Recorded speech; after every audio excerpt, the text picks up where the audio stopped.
behavioral event interview might be a new experience for the candidate. They might not have given this kind of an interview before. They might be used to the old traditional form of questioning. Tell me about yourself. What are your strengths and weaknesses? Where do you see yourself 5 years from now? So, this is a new experience.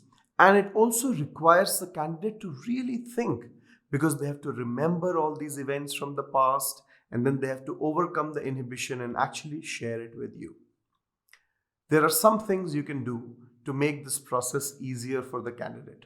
Remember, if the candidate shares more information, you will have more valuable data to compare with your list of competency indicators that you are looking for and make a better decision.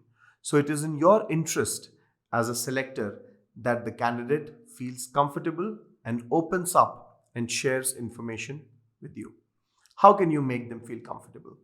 Well, one of the things you can do is right at the beginning of the interview, tell them that you will actually be conducting a behavioral interview. Tell them that you'll be asking them to remember specific instances and stories from their past. And they should take some time to do that. It's okay if they take a minute or two to think about it. Even while conducting the interview, when you ask a question and they are thinking about it, usually what happens is candidates get a little confused because you ask them a question, now they are recalling and they are thinking, when did this experience happen to me? Let us say you ask them, tell me about a time when you used your communication skills to communicate a really difficult point to someone, and they start remembering and they can't seem to remember anything. Meanwhile, they are also aware that they have not answered your question. They seem to be thinking.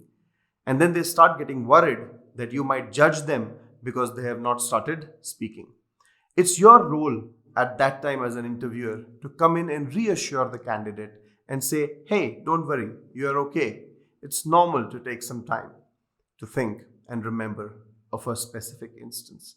So keep reassuring the candidate that he is doing well and that you are not judging the candidate for trying to remember an experience. That's the first idea. The second, if you ask a question and you don't get an answer right away, you might just try to rephrase the question rather than repeat the question. For example, if you ask, tell me about a time when you had a disagreement with a customer and how did you deal with it? And they are trying to remember and they can't think of something. Don't just repeat the question. Ask the question in a different way. Maybe ask something like, tell me about a time when you and your customer had some kind of a conflict and how did you deal with that? It's a different way of asking the same question. Restatement often helps. You can also use superlatives to help people think. So for example, if I ask you, tell me about a time when you had a conflict with a leader, it might be difficult for you to remember. But if I say, tell me about the biggest conflict you've ever had with a leader of yours, chances are it will be easier to remember. When we use a superlative, most, worst, best, highest, then it's easier usually for us to remember. Somehow superlatives are easier to remember. So you can use a superlative to help the candidate think and remember.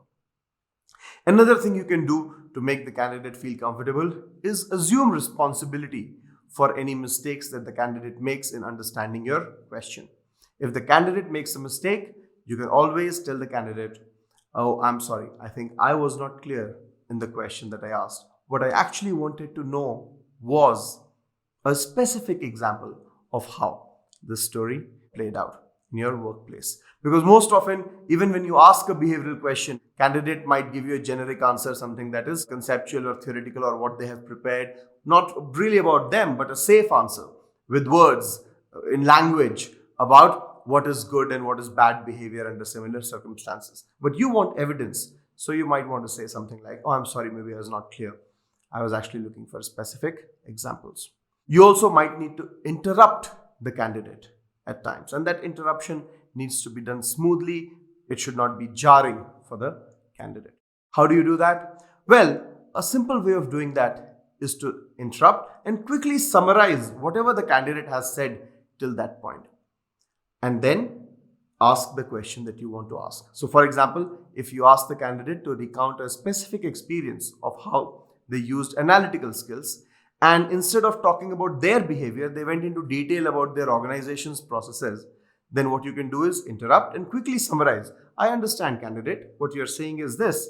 This is what you've been saying. But what I wanted to know was, how did you deal with this situation? What did you do? What was your response? So when you have to interrupt the candidate, make a smooth interruption, interrupt, summarize what the candidate has been saying so far, and then dig deeper into the answer till you get the star response that you are looking for. So these are some ideas to make your behavioral interviews more smooth and easier to conduct, easier for you as well as easier for the candidates.